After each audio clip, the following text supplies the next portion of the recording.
Okay. What I mean is that you need to know, if you don't know what question is correct, try to eliminate those you are absolutely sure that are wrong. That is what I want you guys to make sure first. And I'm going to keep this lesson slowly paced so that you can follow everything. Do not leave any gap in knowledge. Try to ask me as many questions as possible because this is live action. And I find this class is still a bit shy to each other.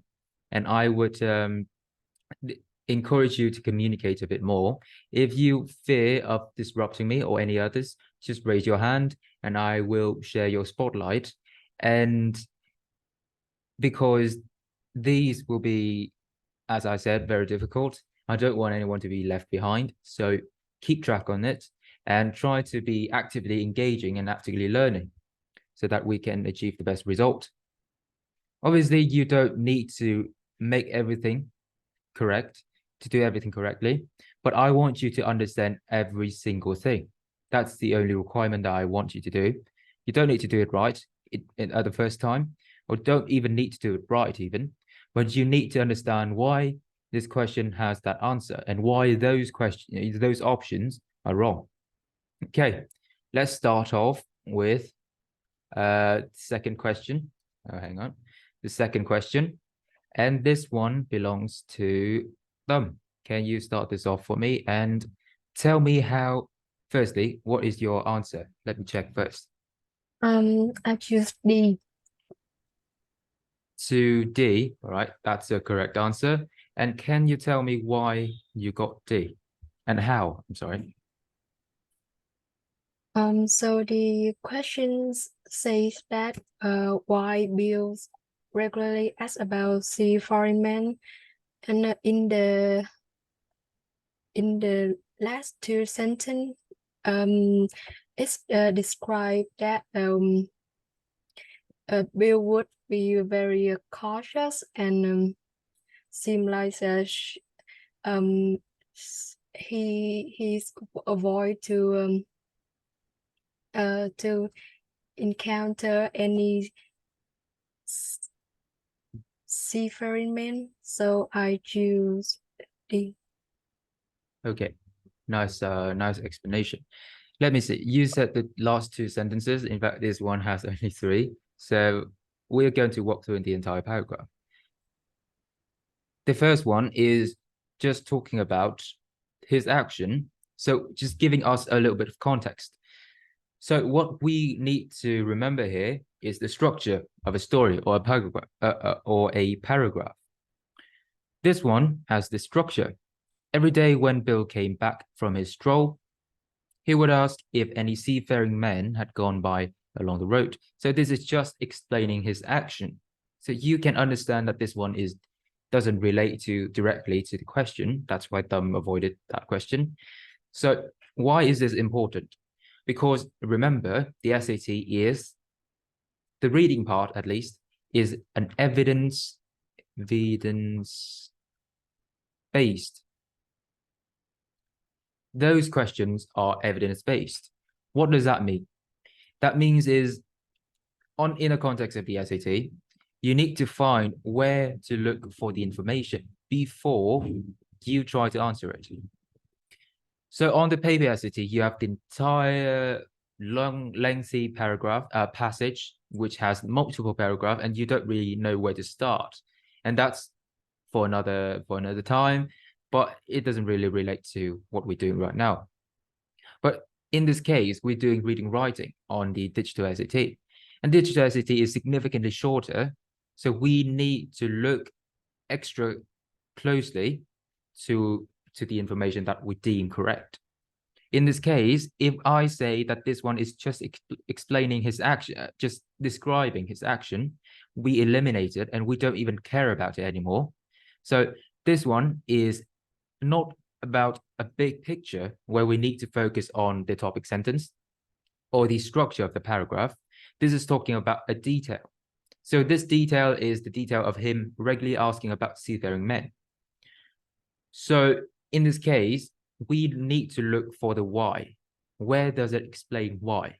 Remember, if it doesn't explain, the question is wrong.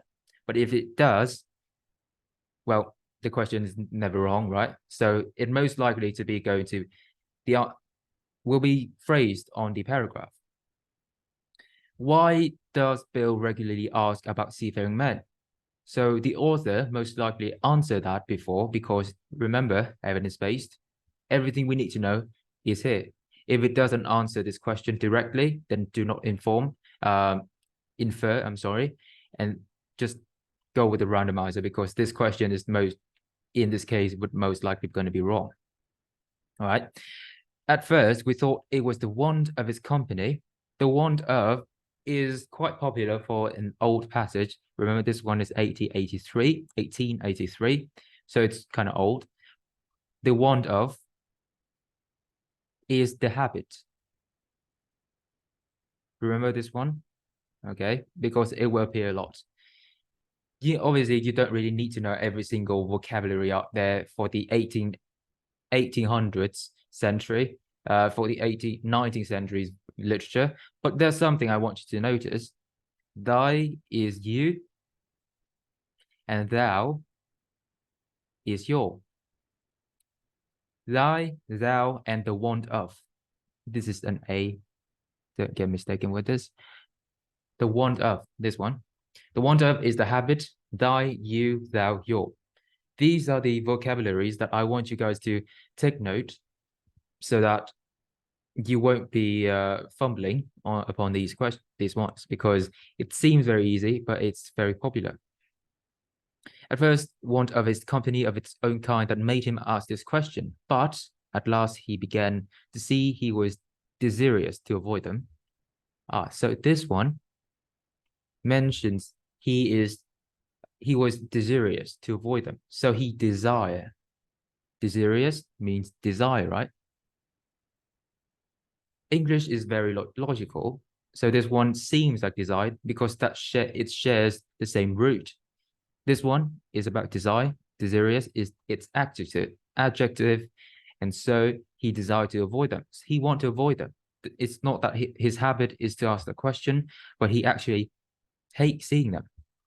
So let's check with the information first, because I find this question has enough information for me to answer this already. All right, Hung, what's your opinion? Can you recheck? Because if I remember correctly, the want of means like lack of something. Oh, really? Because I find it quite popular to be the habit. Let me just recheck it quite quickly.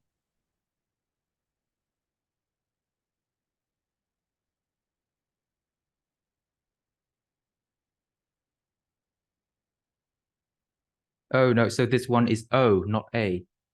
The want of. So let me check if there's a typo. In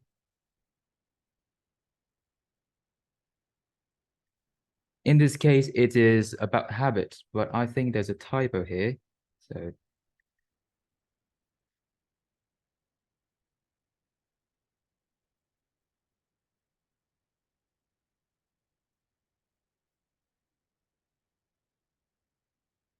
okay, so there's a typo, and I will fix it later.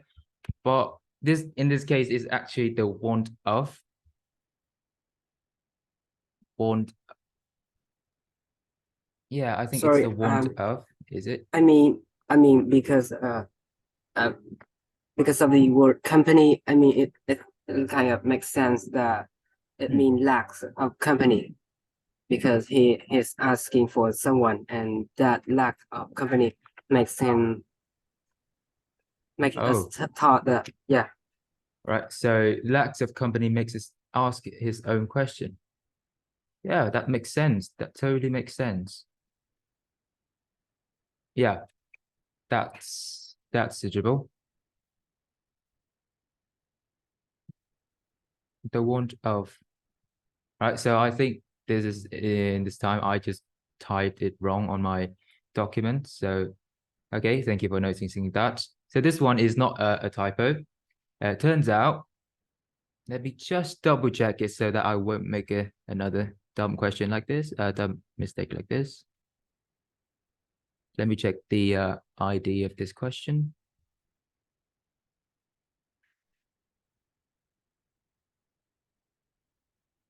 All right, so it is actually a want with an A. So want of is kind of like a habit, but want of is like a lack of. So in this case, then you don't really need to understand this word because it is not directly answering the prompt. Why does Bill ask about seafaring men? At first we thought, so it means that it is not, this is the reason, this is not the reason, but the reason is directly after them. So this is just another example of how you can avoid understanding every single word out there so that you can, because remember, this is a very, very old passage, a paragraph. You don't need to understand everything out there, but you need to understand the structure. This is talking about at first we thought. So by default, whether this is the want of or the want of, it will be still wrong. This one is not directly answering my question, the prompt, but it is this one, but at least he began to see he was desirous to avoid them. So this part is the one we are trying to aim. Let's see A, B, C, and D if it answers or if it matches this sentence. But before being too careless about this, I'm going to continue reading this part for safe measure. When a seaman did stay at the admiral's spen bow, he would look in at him for the curtain door parlor, and he always sure to be silent as mouth. So this one is like the first sentence. It's talking about an action. It's not. Why am I raising my hand? Is not talking about the reason, but it's talking about an action. So at first glance, we can just eliminate the first and the last sentence, and we can clearly see the evidence here is the second sentence. At first, we thought it was the want of his own kind making him ask such question. So in this case, we just jump straight right in the POE part. He isn't sure that other guests at the inn will be welcoming of sailors. He is trying to secure a job. So this is most like remote, is very remote from being correct. C, he is hoping to find an old friend. Also wrong. A, he isn't sure will be welcoming. A or D, he doesn't want to encounter anyone unexpectedly. So he wants to avoid them. So it's D. Remember, any prompt, any any option that is not summarizing the evidence, it's most likely wrong, and vice versa. If the prompt is summarizing or paraphrasing the evidence in one way or another, it'll be right. So D is correct because it is summarizing, it's using in other words. Okay, so it's D. Next up, 3. Let's go to V. 3. What did you choose? I choose B. And can you tell me why that is? I just POE. I POE A, C, and D. In A, it has the word that compare that the loss of nanoparticles. It then orders the approach for detail. So this is comparing. What makes it wrong? Why does comparing makes it wrong? It doesn't mention in the text. Entails a greater loss of nanoparticle. So this one, I find the option is when it's not mentioned in the paragraph, either it is using cherry picking the words by just choosing one word and eliminate the others. And let's see if this one is messing up the relationship between objects and subjects in the nouns in the sentence. And in a paper about PIN, Plano appears this one of several. You can see that I am skipping the brackets because it's not really necessary. You can find that brackets in like this one, and now some did is most likely to be an emphasis, but in this case, sometimes it is a definition. And by this time, if you want to know what definition is and if it supports what you're trying to answer, read it. And if it's not, then don't read it, right? Especially for the kind of knowledge that you've known already. Like, for example, what a black hole is. Lindsay Macmillan Brown et al. Describe a method for fabricating cells electronics transport layer using spray coating. Conventional ETL fabrication is accomplished using a solution of nanoparticle.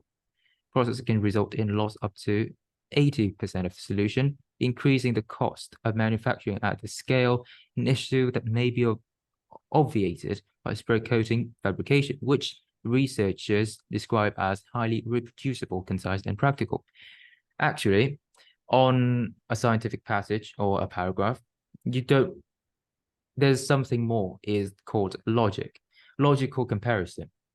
For example, if I say A has more function, more stability, example, stability, than B, and I say A is more effective,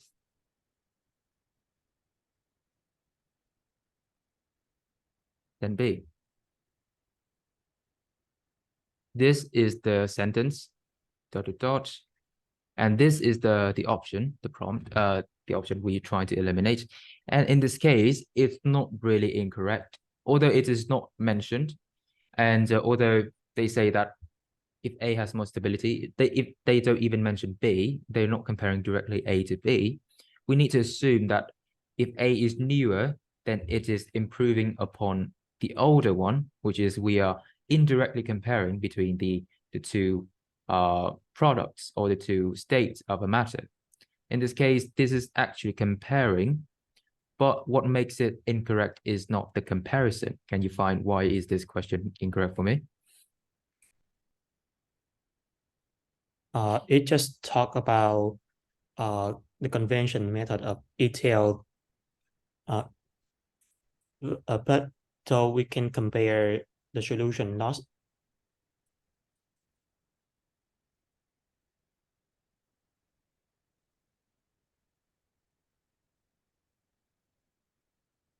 So let's see. It typically entails a greater loss of nanoparticle solution than do other established approaches. I think the one here is triggering is the other established approaches for ETL fabrication. Let's see. Let me just double check it. It typically entails a greater loss. So where is the conventional ETL fabrication? It is this one.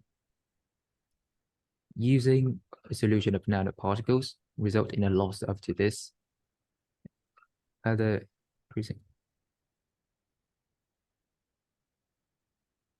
Concise, obviated by spray coating fabrication. I think this one is falling into a wide too much of a generalization. Let's see PIN. Let's see a method of fabricating cells electronic transport layer using spray coating. Strongly suggests about loss of particle. Oh, this one is talking about the loss of nanoparticle, is not talking about loss of solution. So this is a very clear case of messing up with the relationship, right? Here is solution, and here's the particle. This is nanopart. This is called a generalization. So they are assuming something. It means that it's not specifically phrased in a sentence, but they are just cherry picking the words. You can see that this is very dangerous to get it wrong. That's why I want to focus extra on the question, on those that are incorrect more than those that are correct. This case is talking about nanoparticle, but this one is talking about the solution. The process can result in a loss of 80% of solution. So you can see this one is actually correct, but this one word can make it the entire option, make it wrong. So this is how you're going to track it. After you've read the paragraph, the paragraph, you ingrain it in mind, and then you just compare it with the original sentence. This one is slightly talking about this one, right? This is again talking about a detail. So we need to find where the detail is. In this case, this is the sentence that entails the detail. It contains the detail. So we're comparing the detail to see if it matches. If they don't match, that means that the SAT is messing up the relationship and making us confusing here. All right. How about C? What's your reasoning? The text didn't suggest the effectiveness of solar cells. Okay, the effectiveness of solar cell. This is good. All right. This is one again about the talking about an information that's unrelated. It's not that the messing of information is the most difficult thing to notice, because if you don't pay close attention, you can easily gloss over this error. In this case, C is precisely because it doesn't mention the effectiveness of solar power in capturing, storing solar power. So C is wrong. All right. D. The the text also didn't mention other perovskite solar cells architectures. In other, so yes, this is talking about an alternative way of fabricating the ETL kind of thing. It's not talking about the other architectures. So this one is correct. Very good. D is wrong. So it leaves us with B. Let's see. B is correct. All right. Next one. Lina. 4.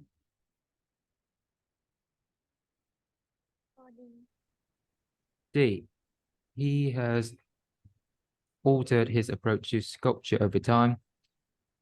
Why did you choose D? I do POE. First, I eliminate B and C because it they aren't mentioned in the paragraph. Okay.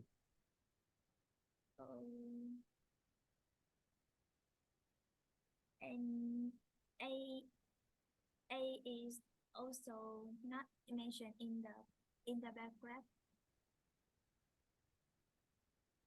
So leaves D. Is that what you're saying? Yes. Right, let me just double check this one. Which is the main idea about hunt? So this is the order in which we will read the question. We read this one, and then we read the blurb. In this case, it doesn't have any blurb in it. So we read the paragraph, and then, and only then we POE. So this one, who's hunt? Because we haven't had a context. So we're going to have to read first, 2 and 3. In many of his sculpture, artist Richard Hunt, this one. Usually I would suggest you guys to pay extra attention to the words in capital. For example, ETL, McBrown, Macmillan Brown, and everything. It's just something that stands out, and you need to pay extra attention to the words that are capitalized. For example, like words, shorthanded words, or names, yeah, or places even. In many of his sculpture, artist Richard Hunt uses broad forms rather than extremely accuracy to hint at specific people or ideas. In his first major work, there's one, Hunt constructed the mythical character Arak, a weaver who was changed into a spider by wielding bits of steel together into something that, although vaguely human, is strange and machine-like. And his large bronze sculpture, The Light of Truth, commemorates activist and journalist Ida B. Wells, using mainly flowing, curved pieces of metal that create stylized frame. Let's walk through the B and C of Lena said to see if she explained it correctly, that these are not explained in the paragraph. He uses different kinds of materials depending on what kind of sculpture he plans to create. So for these last questions, I want you to step into the minds of the test givers, test writers, I mean the authors, right? So here are the ways that they're going to phrase the SAT. For example, they have the D is the correct answer. They just take an information, a sentence, for example, this one.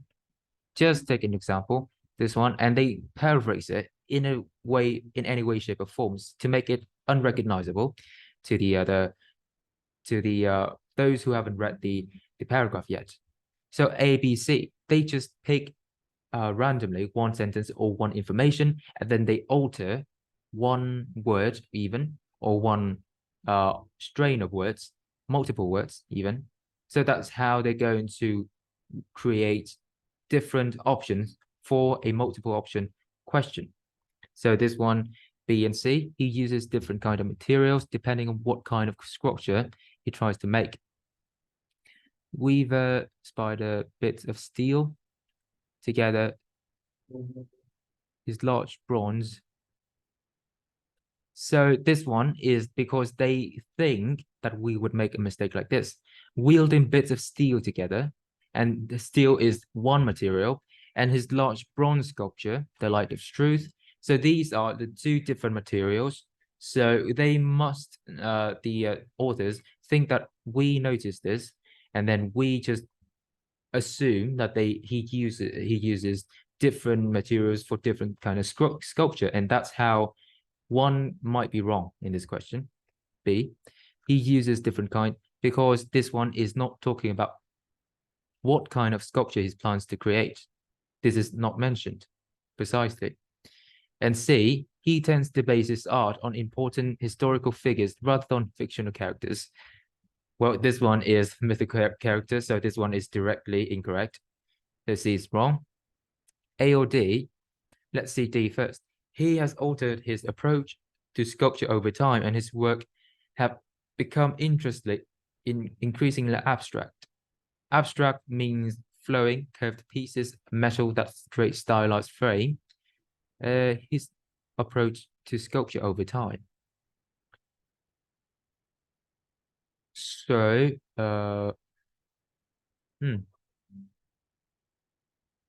okay. So I see what was the problem with this question now.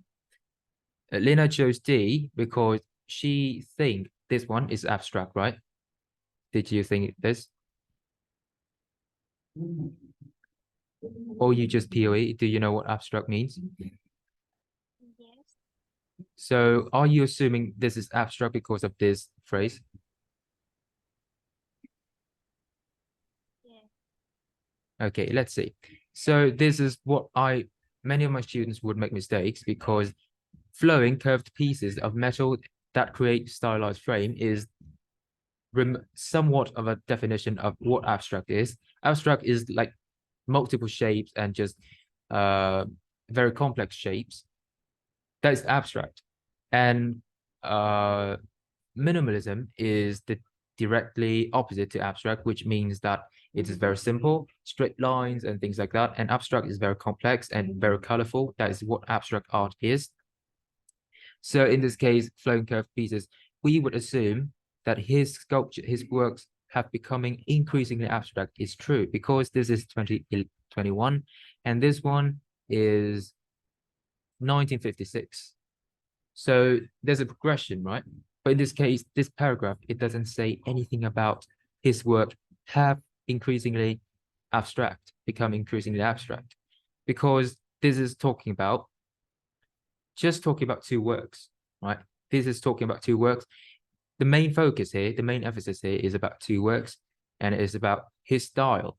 It's not talking about his change. It's not talking about the progress. You can precisely see that this is just describing the two works and what the content of the two works are.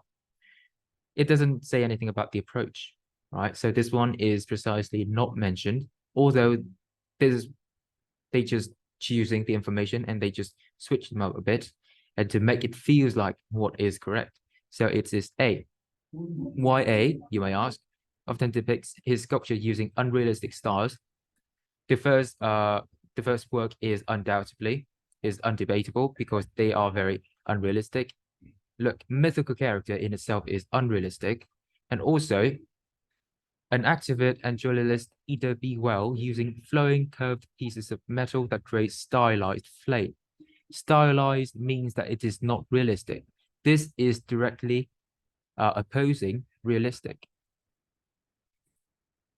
When the word stylized appear, that means it's not at all realistic. It is from one's imagination. So this one will be correct, right? Unrealistic style. Okay, that is for 4, and 4 is A, not D, right?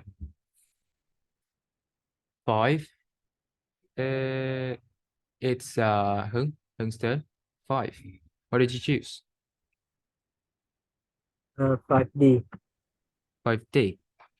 Although their parents believe the house. Right, this one is interesting. It's talking about main idea. And why is D? Because the first part of the passage mentions that the inconvenience that the mother and father faces, but then in the latter part it mentions that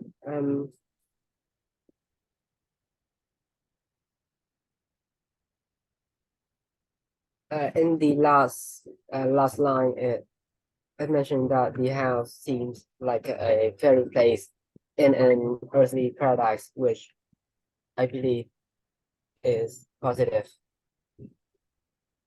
Let's see.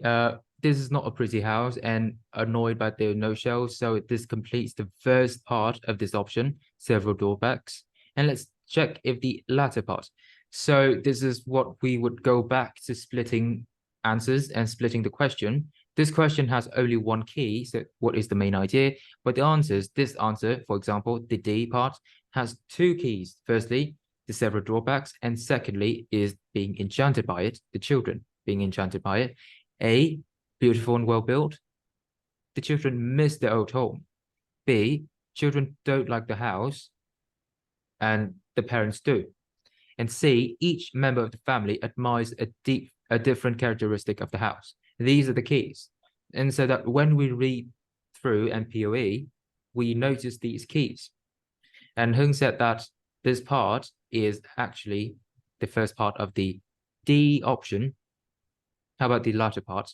Father used to say that the ironwork on the roof coping was the architect's nightmare, but the house was it? The further sentence also is included in the first part. Yes, The exactly. second part start at the but. All right. Word but. So this one is also, he says, also included in the several drawbacks, and it starts the latter part from the but the house was deep in the country. Yes, this is yet another drawback, and the latter part is deep in the country, no other house in sight. Children had been in London for 2 years, with so much as once going to the seaside even for days by an excursion train. So the White House seemed to them a sort of fairy palace set down in an earthly paradise. So this one is a fairy palace. A fairy tale is something children very like, and a fairy palace is a compliment to this place in an earthly paradise. This phrase alone is to emphasize what the children feel about this place. It feels like a paradise. So this one, the children are enchanted by it. This matches exactly the part. So in summary, the several drawbacks is as Hung said, the very first two beginning sentences, and the enchantment starts in this part. And so the White House seemed to them sort of fairy tale place from an earthly paradise. So D is correct, and A, B, C. You can just choose D right on the spot because these questions, they're very different to each other. You don't really need to POE. And if you understood this paragraph already, which is quite easy to understand, you can choose D right away. All right, good. How about 6? Let's head to Bike. What did you choose?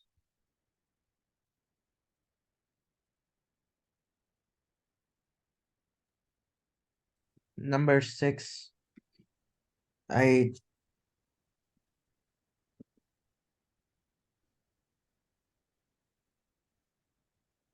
What is that? Did you say I- something? I chose C. C? This one? Yes. Why did you choose C? Uh,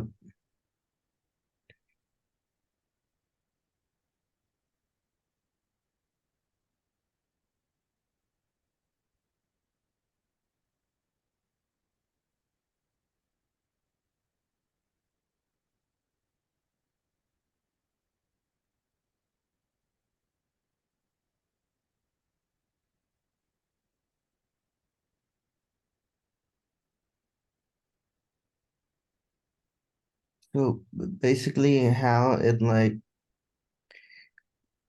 they mention about how like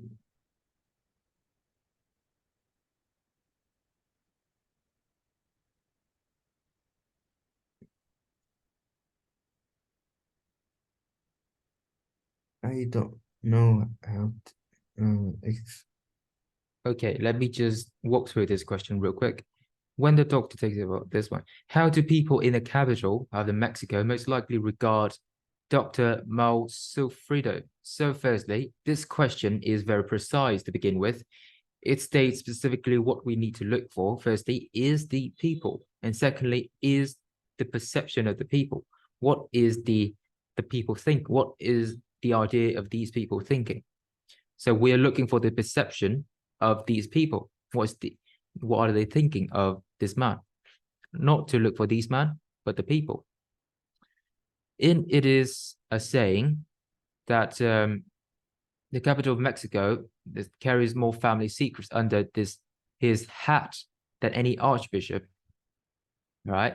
The doctor's hat is appropriately enough uncommonly capacious, rising very high and sinking so low that it seems to be supported by his ears and eyebrows, and it has a furry look, as if it had been brushed the wrong way, which is perhaps what happens till if it is even ever brushed at all.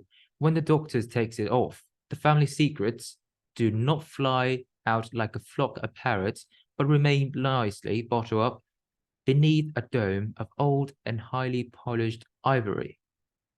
All right, this paragraph is talking about secrets. Right, how this man holds a lot of secret, and his appearance, although this one is talking about his hat, but his hat complements this idea of him keeping secrets. So this one is just talking about how the hat seems reasonable for a person like him who keeps so much secret, more than any archbishop. Let's see A, B, C, and D, and to find if there's any question that's option that's talking about secrets. Some dislike how freely he discusses his own family. This one doesn't mention, it's wrong because this paragraph doesn't mention anything about his perception, but it's talking about his hat, and somewhat, it is a saying means that people think. It's a common knowledge, so it means the people in the capital, this is what they think. And B, many have come to tolerate him despite his disheveled appearance. So disheveled appearance, this is correct. He is very messy. It doesn't look as tidy as one would consider. But do they tolerate him? Do they hate him to begin with? It is not talking anything about whether or not the people of the capital of Mexico, they hate it. It doesn't talk about that. But this one talks about the secrets. The man has a lot of secrets. Secrecy. So about C, most would be unimpressed by him were it not for his professional expertise. Unimpressed. It's the same as to tolerate. I mean, it's talking about something completely unrelated. So in this case, the people would regard this man as a person of mysteries. So C is also wrong, but A, let's check if it's correct. A, few feel concerned that he will divulge their confidences. So confidence is about an aspect that makes you feel good, right?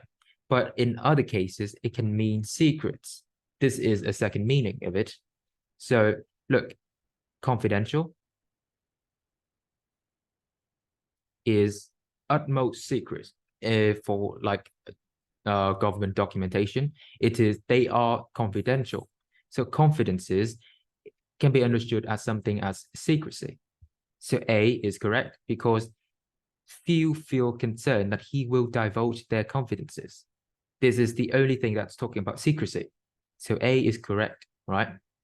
And if we choose one correct option instead of choosing POEing, we would see that when the doctor takes it off, the family secrets do not fly out like a flock of parrots, but remain slightly bottled up beneath a dome of old and highly polished ivory.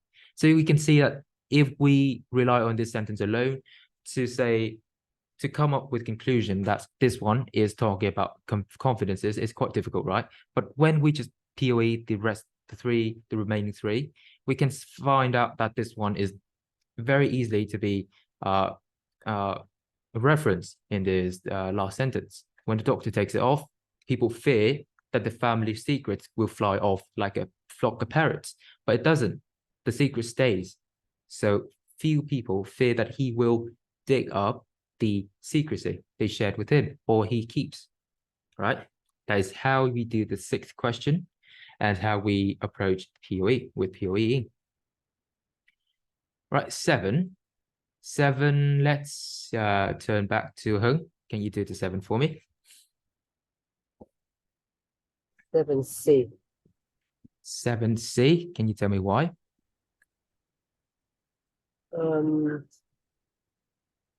POE. Okay, let me see. Let's start with A. Why is A not correct? I believe captivity isn't mentioned in the Exactly. So passage. this word is wrong. Only one word. We only need one word, guys, to prove an option is wrong. So we're trying to find the wrong answers rather to find one correct one. That's why finding three wrong is easier than finding one right. How about B? Cholish is also not mentioned.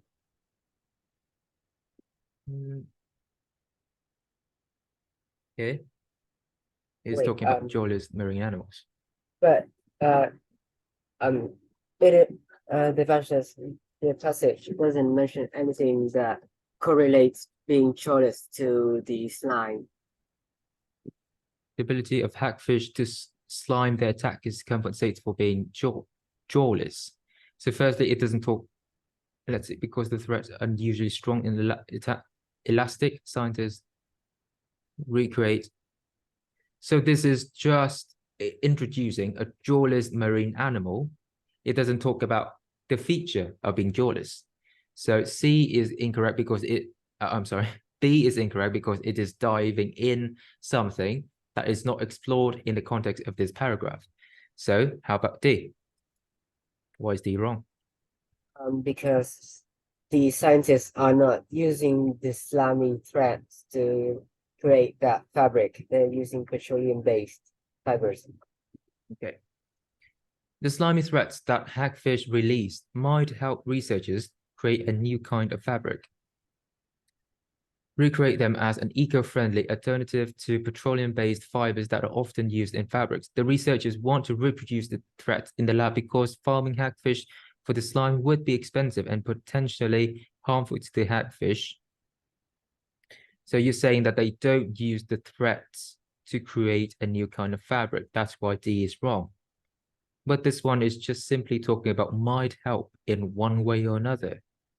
So it's not necessary in the case of actually using the threats to create a petroleum, but just if they say that they're taking inspiration from the slimy threats, it also meaning that slimy threats is helping the researchers create a new kind of fabric.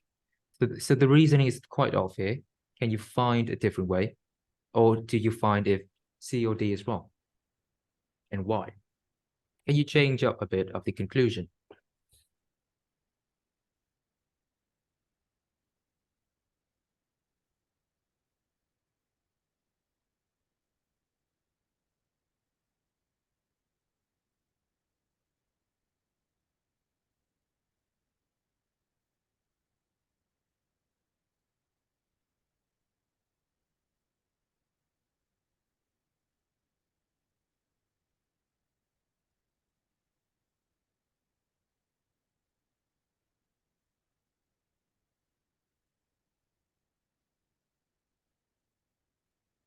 Another way of explaining it.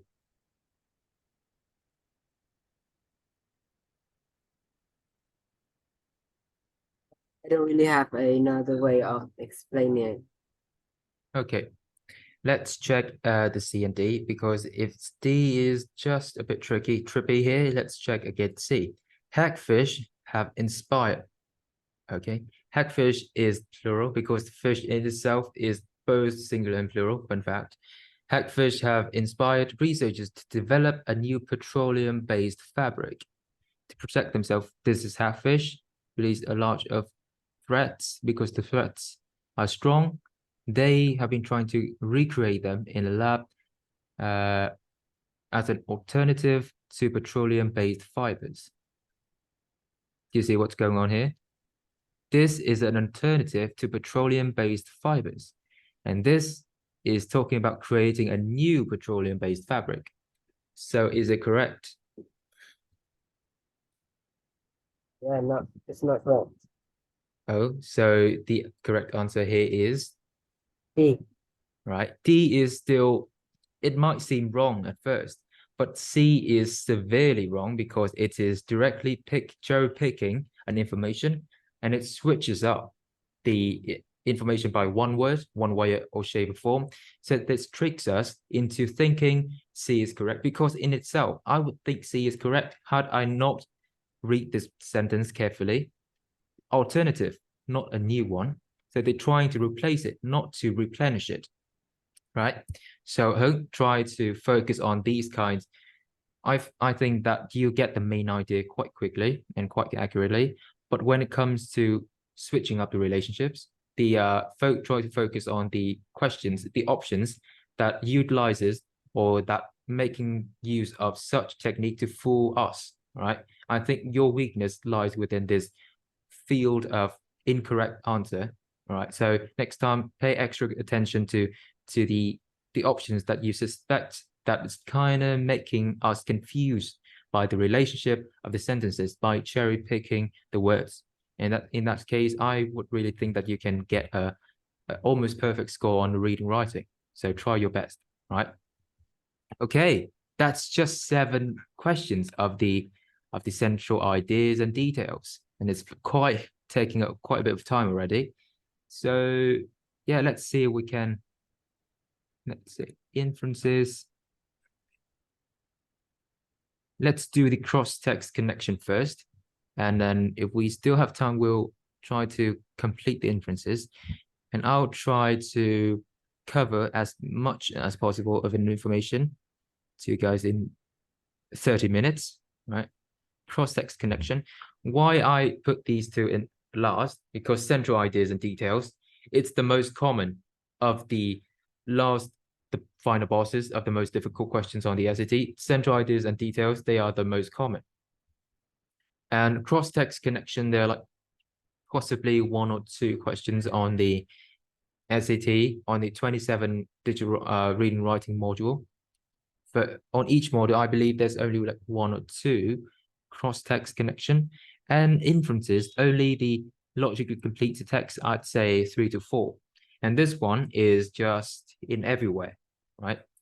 So if we try to do every single thing correct, we try to do this one first, and then cross-text connection, because cross-text connection is quite similar to central ideas, but it's just finding the relationship between the two paragraphs is no different. All right, let's start with the first text, and I'll do you an example first. This one is quite lengthy. There's 13 questions, God's sake. One is, based on the text, how would the colleagues and Caceres most likely describe the view of theorists presented in text 1? So we are going to find the view, right? In this case, we need to circle in the information that they are requiring in the prompt. That's why we read the prompt first, and then we read this one. Firstly, I'm going to read text 1. That's why I'm finding the view, so as not to waste too much of my time. What factors influence the abundance of species in a given ecological community? Some theorists have argued that historical diversity is a major driver of how diverse an ecological community eventually becomes. Differences in community diversity across otherwise similar habitats in this view are strongly affected by the number of species living in those habitats at earlier times. So this is the view. I'm going to circle. This one is the view. The column is just trying to elaborate the POV, aforementioned. Basically, it's just saying that the variety of a species is dependent on the historical variety. So the past affects the future, right? Let's see if text 2 agrees with that.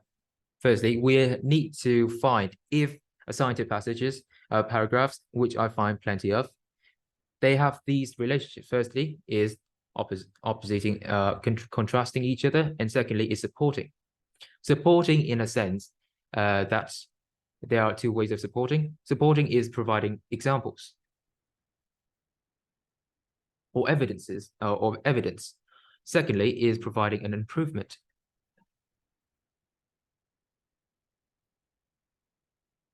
So these are the ways that the two paragraphs can relate to each other, two texts. Next is text 2. In 2010, a group of researchers, including biologist Carla Carreras, Caceres, created artificial pools in a New York forest. They stocked some pools with a diverse mix of zooplankton species and others with single plankton species, a mix of species. This is talking about an experiment. So either this experiment is an example of the aforementioned idea, or is it a contradiction of the aforementioned idea? Let's see. Species and the allowed pool communities, this over the course of 4 years, periodically measured the species diversity, finding contrary to their expectation. Okay, first clue. By the end of the study, there was little to no differences in the pool's species diversity. So after reading the first and second text, can you tell me, Ving, what is the relationship between these two paragraphs?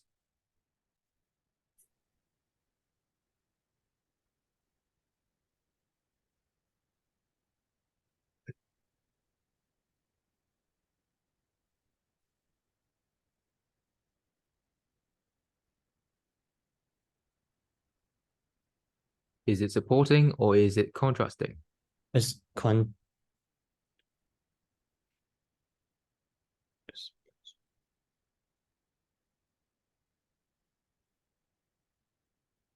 support. How is it supporting? So firstly, can you tell me what is the view of theorists presented in text 1? In text 1, it's said that historical diversity is a major driver of how diverse an ecological community eventually becomes. So essentially, this is talking about how diverse the diversity of what before affects what after, right? Yes. Okay, so that's the summary. How about the conclusion by the end, at the end here? There's little to no difference in the pool's species diversity. So what are these pools? So why are they concluding this? What are the pools' properties? What did they do to the two pools?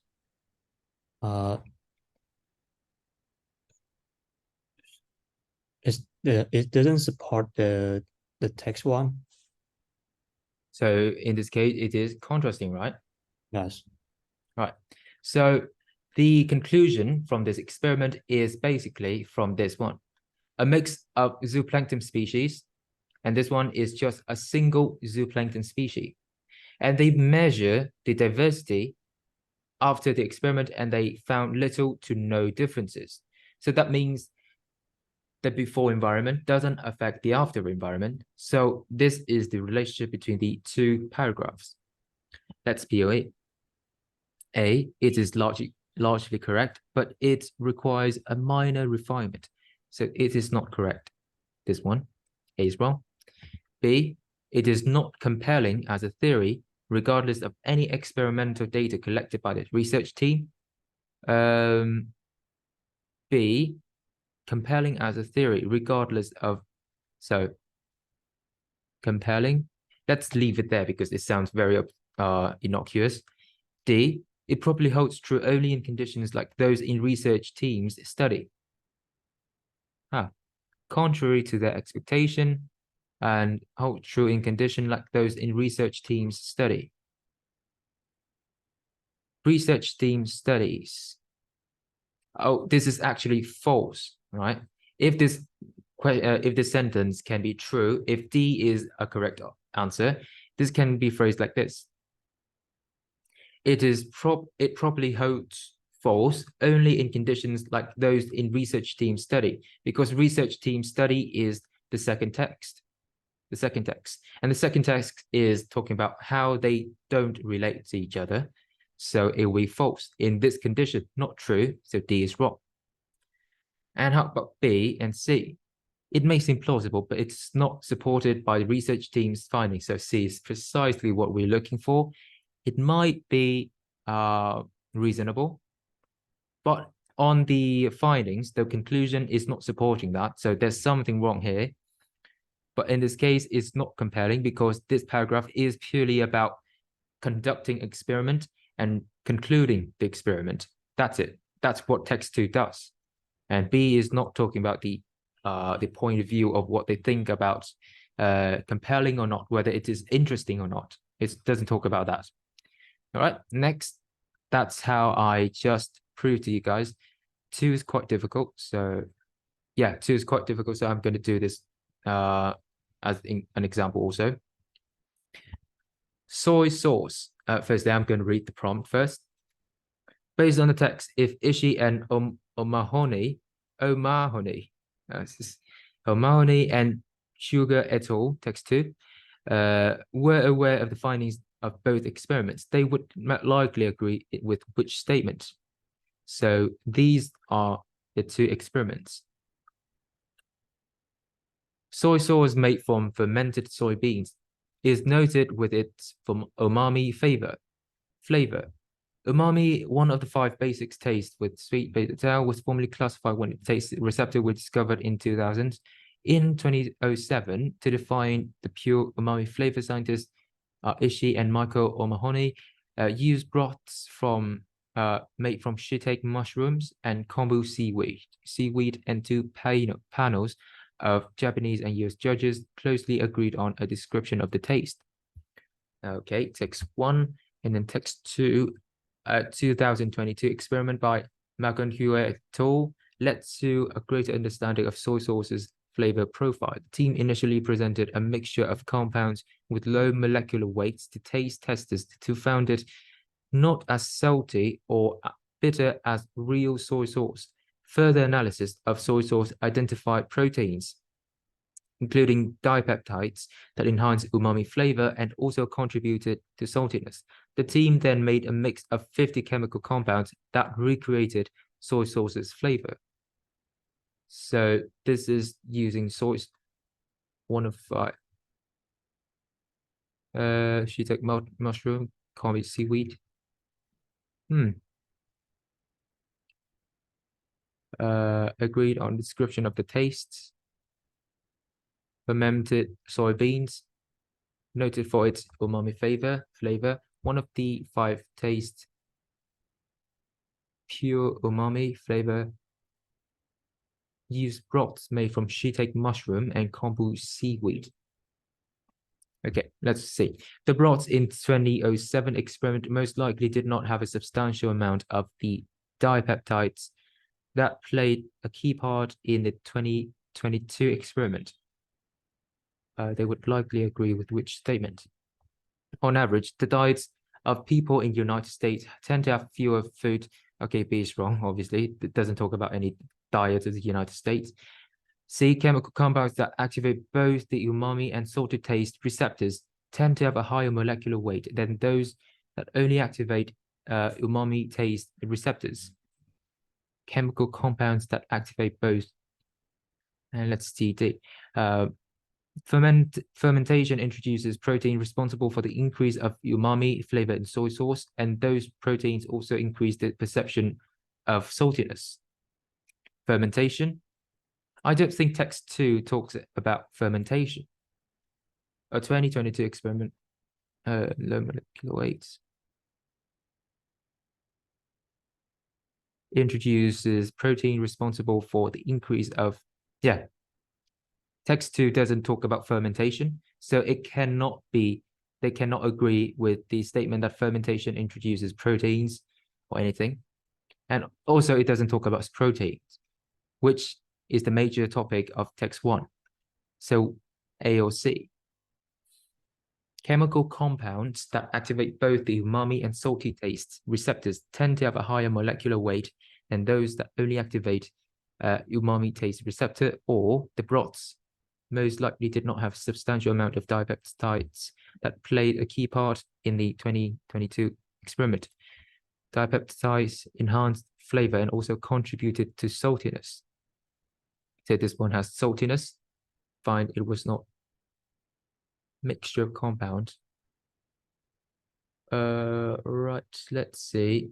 This one, the soy sauce's flavor, it was not as salty or bitter as real soy sauce. And this one, soy sauce made from fermented soybean, is noted for its umami flavor. One of the 5 flavor was formally classified when its taste receptors were discovered in the 2000s. In 2007, to define pure umami, flavor scientists Bria Ishii and Michael O'Mahony used broths made from shiitake mushroom and kombu seaweed, closely agreed on a description of the tastes. Fermented soybean is noted for its umami flavor. Was formally classified when it taste receptor. This was really difficult. A 2022 experiment by Manhuker et al. Led to a greater understanding of soy sauce's flavor profile. Did not have a substantial amount of dipeptides, compounds that activate both the umami and salty taste receptor. I don't really understand the A, but let's see the C. The chemical compounds that activate both the umami and salty taste receptors tend to have a higher molecular weight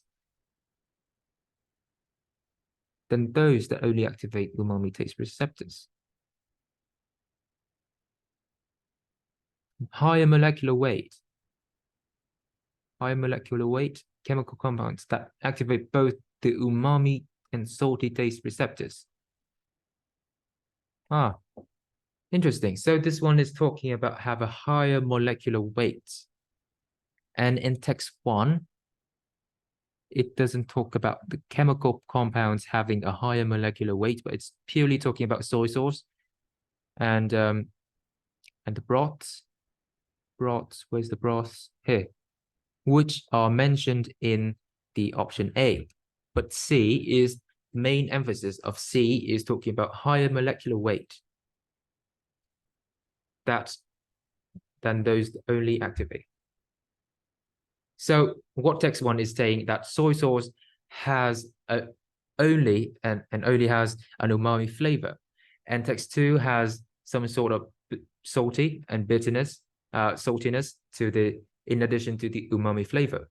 So in this case, I think there's a higher chance of the sauce and the second experiment has a higher concentration of dipeptides than the first text.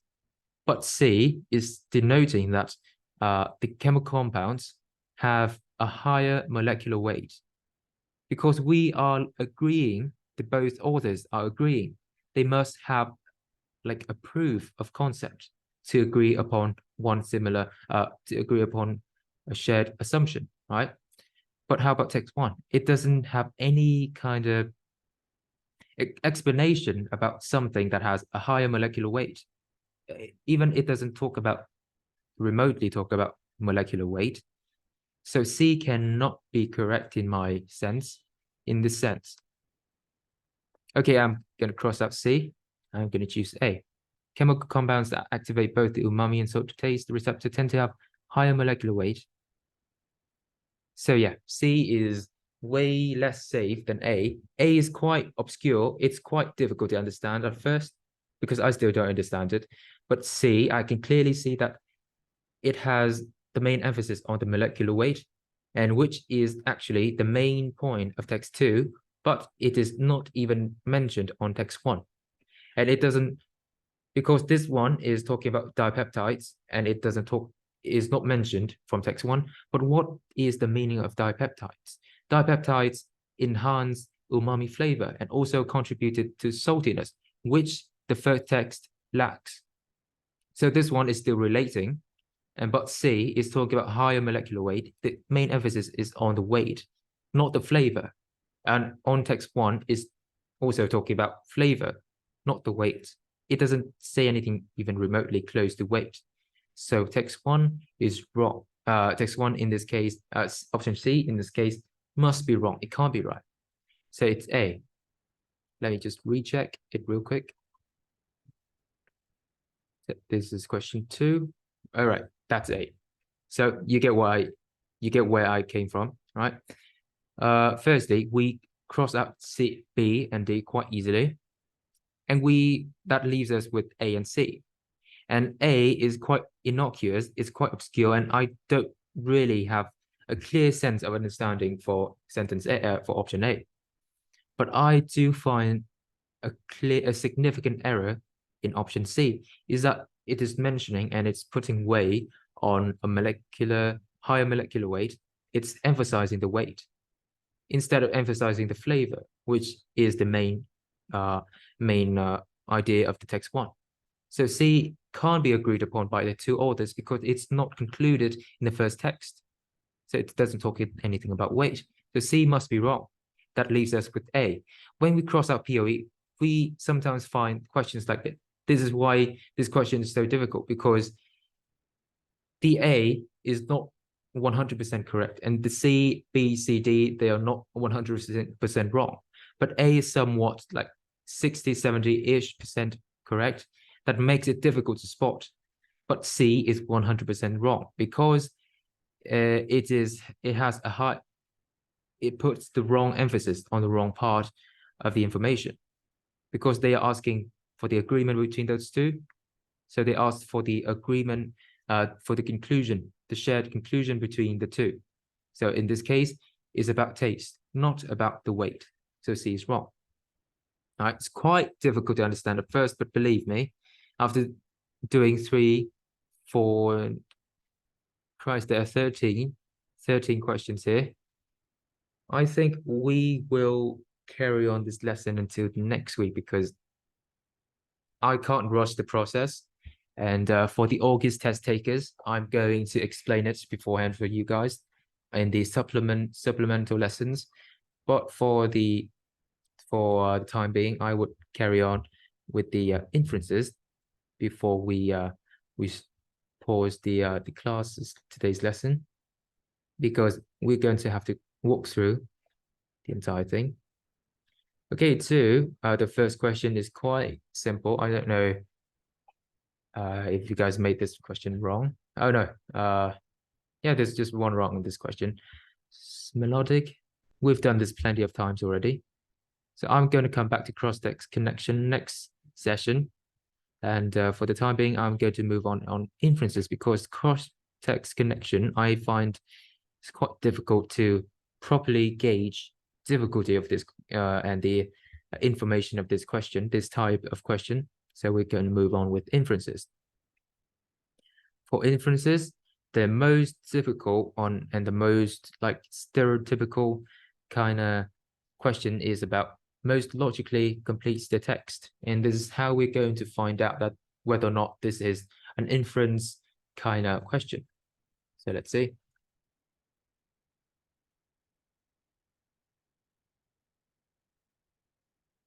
Before doing this, we need to distinguish between this and quantitative.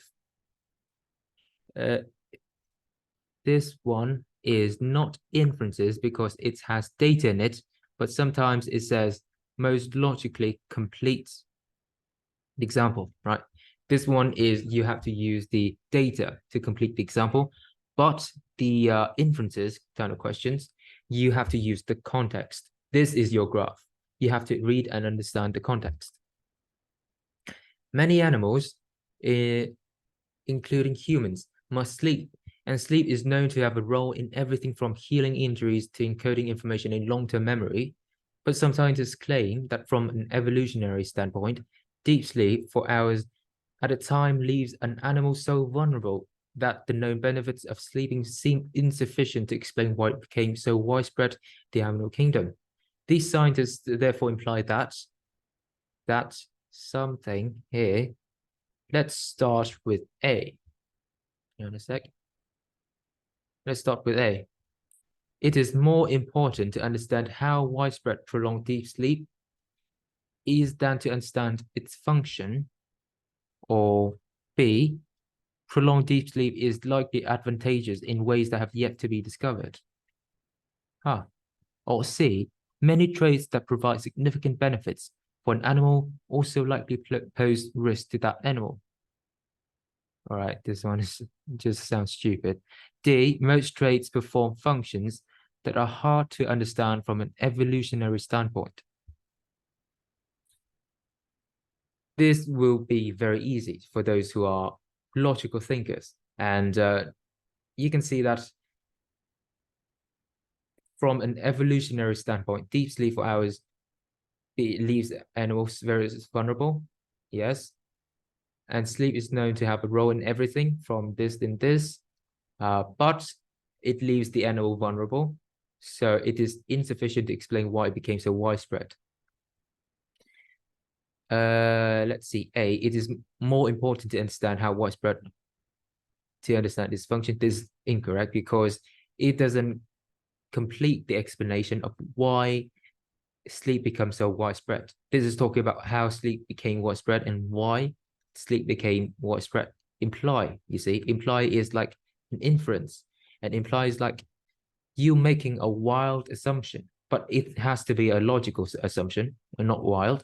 It has to be a logical assumption based on the context. And the context is not talking anything about. More important to understand how widespread or the percentage of widespreadness of sleep in the animal kingdom. It doesn't mention about that. It's mentioning about the function and the why sleep came about, why we have to sleep. That is the problem. What is the conclusion of the center of this, the idea of the paragraph. So A is not talking about why or the function of sleep. Instead, it's digressing from the function of sleep. It's talking about how widespread it is. How about D? Most traits perform functions that are hard to understand from an evolutionary standpoint. Again, it is not mentioned in the context, and we can't create assumptions that are not based on the context. So D is not mentioned also. How about C? Many traits that provide significant benefits for an animal also likely to pose risks to that animal. So this is many traits that provide significant benefits for an animal also likely pose risk to that animal. It almost feels like an excuse, right? This is not at all logical for a scientific concept.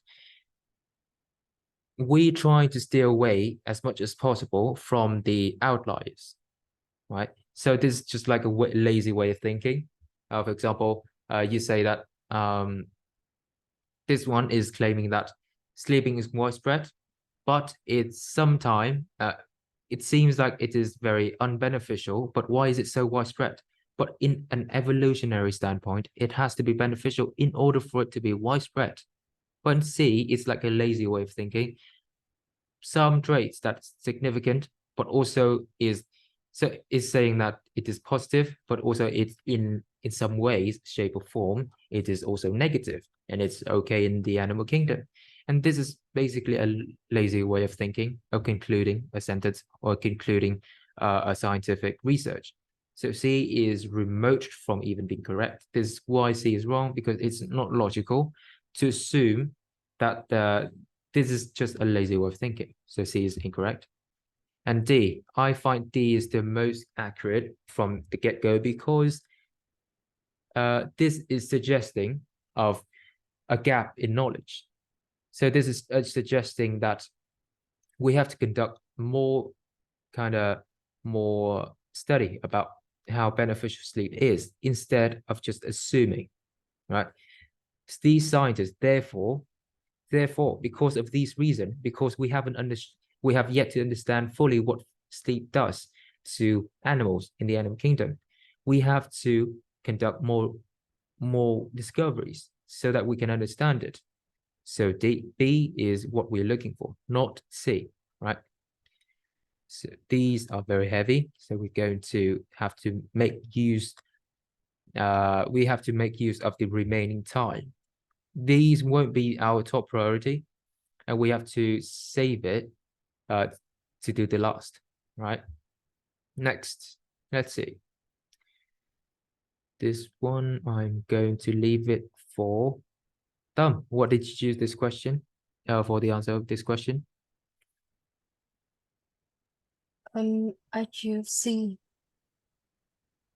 Okay, why did you choose C?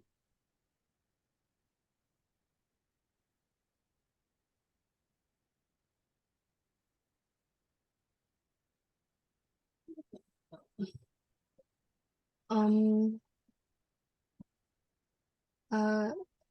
it says that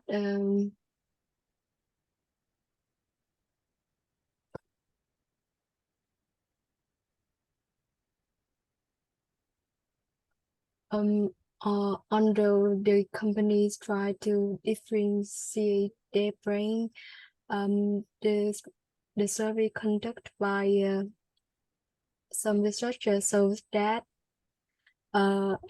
they view brands having largely same attributes. So I think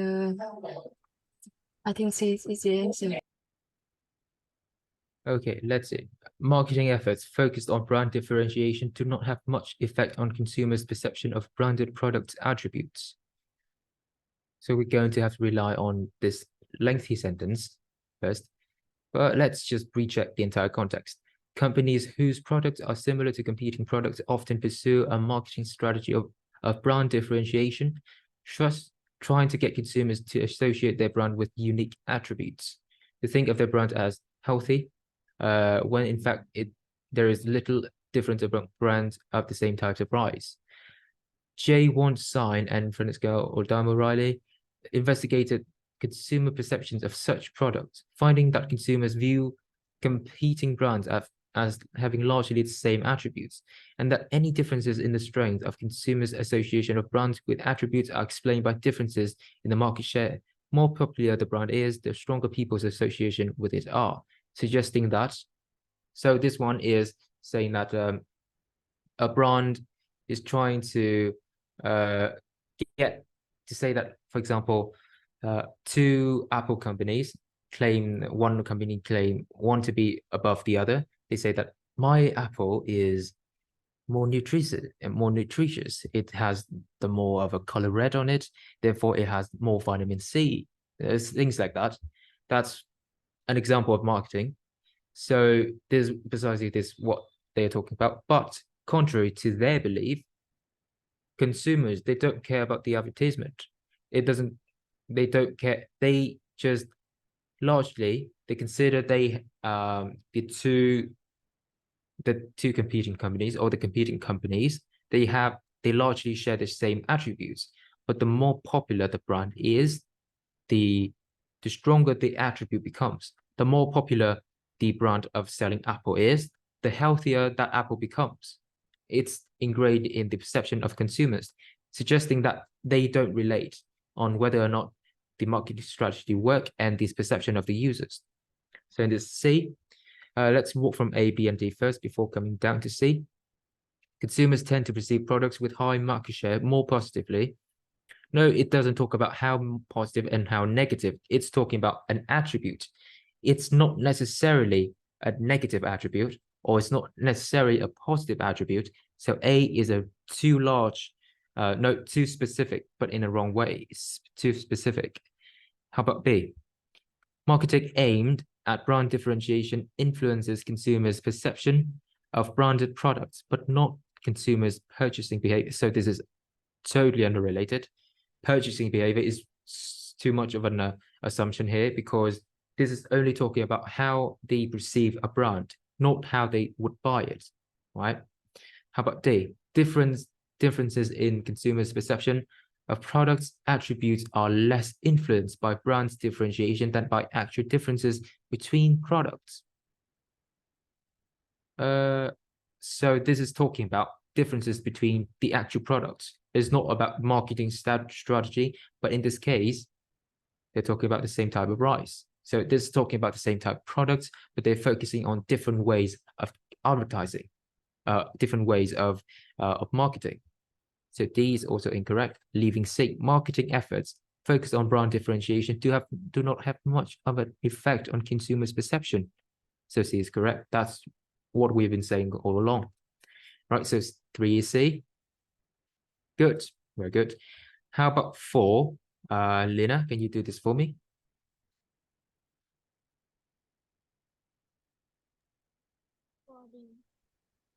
For D, some bacteria.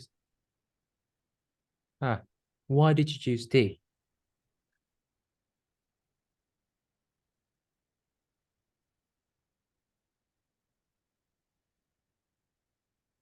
The paragraph they state that the naturally occurring bacterial communities associated with leaves and roots apply.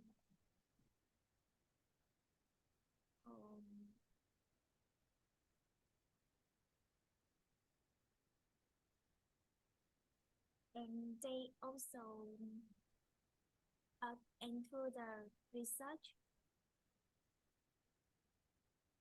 on leaves.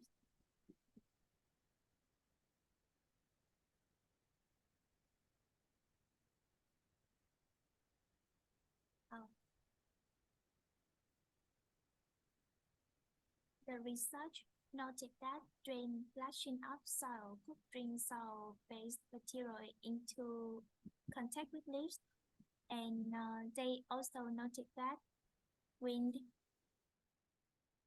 could also bring bacteria to the soil and roots. So I do D. Okay, you chose D because they denoted that soil-based bacteria into contact with the leaves. Let's see what they are trying to conclude here. Biologist Natasha and colleagues analyzed the naturally occurring bacterial communities associated with leaves and roots of a small flowering plant. The researchers found that many of the same bacterial genera in both of the plant's leaves and roots. To explain this, the researchers pointed at the general proximity of A. Tatiana leaves to the ground and noted that rain splashing of soil could bring soil-based bacteria into contact. So to explain this, researchers found that many of the same bacteria in genera is like a genre, but it's for bacteria in both plants, leaves, and roots. So why are they the same? It's trying to explain it. Alternatively, noted that wind may be bringing the bacteria above ground, can bring it to the soil and roots. And this one could bring soil-based bacteria into contact with leaves by rain, splashing of soil. A is, this one is wrong, harmful bacteria is not mentioned here, even remotely. B, bacteria carried by wind are typically less beneficial, is also the same as A. C, bacteria leaves may have been deposited by means other than rain. Leaves roots share common source. Many bacteria in A. Tatiana leaves may have been deposited by means other than rain. So this actually a conclusion based on the given information. This one is talking about that wind brought the bacteria to soil and root and also to the plant, the trees. And also this one, rain brought splash of soil, could bring bacteria to the contact with leaves. So bacteria leaves may have been deposited by This is talking about how the leaves got in contact with the bacteria. But in the actual paragraph, it says that splashing of soil, that means, I'm sorry, the wind, the wind carries the bacteria down to the soil and root. So there's two explanations. Firstly, is from the root, it got into contact with the plant. And secondly, the alternative explanation is that the wind carried the bacterium from the plant back down to the root. So this one is not talking about how the leaves are being deposited from other sources, but it's talking about how they share the same kind of bacteria genera, because they are both affected by the same meat. So it is D, right? D is correct. As you can see that mostly we are just filling the conclusion based on the context. We are not assuming, we are not inferring anything, but they are trying to make us think that we are giving our own information. In this case, it's very dangerous. We do not make any assumptions, baseless assumptions. We have to find, this is actually we're giving out the conclusion more likely, because most often or not than not, that they will put the sentence for completion, the last part of this paragraph, rather than the first part, because this is inferences, and in actuality is saying that we need to give our own conclusion for this paragraph. How can we do the conclusion? We base off of the context. All right. So that's basically, there's still a lot. How many questions are there? Inferences. This is just frozen right one time. All right, so there's quite a bit left. I think I'm going to have to split this into two sessions, so that I can cover it as cleanly as possible, in a way that's as precisely as possible, because I don't want to just tell you why this is correct or why this is wrong, incorrect, because anyone can do that, right? But for those who have taken the SAT, and for those who have had the first-hand experience with the SAT, I must share my way of approach. That's why I'm doing this live with you guys, to see my way of thinking. You guys have to note not only the way that I choose a correct option, but the way I read and the way I note, right? That's what you're going to have to learn. Because the last practice test of mine and the last practice test of the last season, which is the June SAT, I have a requirement of everyone has to be above 1450. Those are the students of my last class, because that is my requirement. And you only have a margin of error of 50 points. So you can either get a 1500, which one of them have, or you can drop down to 1400. So that is the safe margin. Margin of error is 50 points. So everyone has to have a 1450 or above in the last season. In this case, most likely you're going to have to base off of your expectation and your aim for the score. But my point being that you have to learn the way of approaching the question, rather than just learning how to choose a question that is right or incorrect, correct or incorrect. So I would suggest you guys do to rewatch these recordings as much as possible. Actually, these difficult kind of questions shows a lot more of my way of solving, so sheds a bit of more light into what I actually think when approaching a sentence or question, and that's precisely what I want to convey to you guys. And because I ask a lot of questions, so I get where that's coming from, and I based off my my teachings off of my questions. So if you have any more questions, don't be shy of texting me or calling me even, because I'll call back. And if I have time, I will try to explain it as cleanly and as precisely as possible, because I still find there's some parts that are quite difficult, and I'm quite surprised that you guys don't ask me second questions.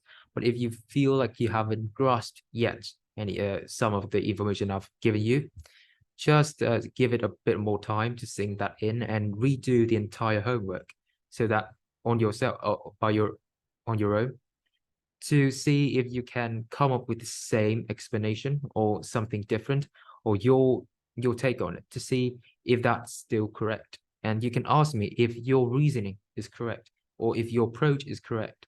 And that's how you're going to learn the ICT.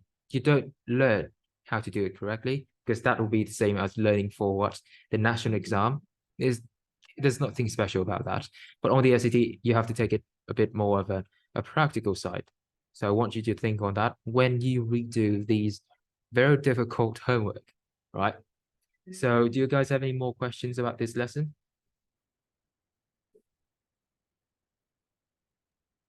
Can I get the answers to all the questions, please? All right, so we have just finished fixing the central ideas and details, and I'm going to send you guys the cross-text connections and inferences so that you guys can follow through. Just use the same reasoning as I did. But firstly is not mentioned. Secondly is flipped relationship, which is the most difficult part because it can seem like a correct answer, but it's actually not because the relationship is actually flipped. And not mentioned, they are the most common, and try to base off your explanation for whether the option is right or wrong based upon that. Right, so if you guys don't have any more questions, that concludes our class for today, and I hope I'll see you guys again soon. Right, have a nice one. Have a good one. Sorry.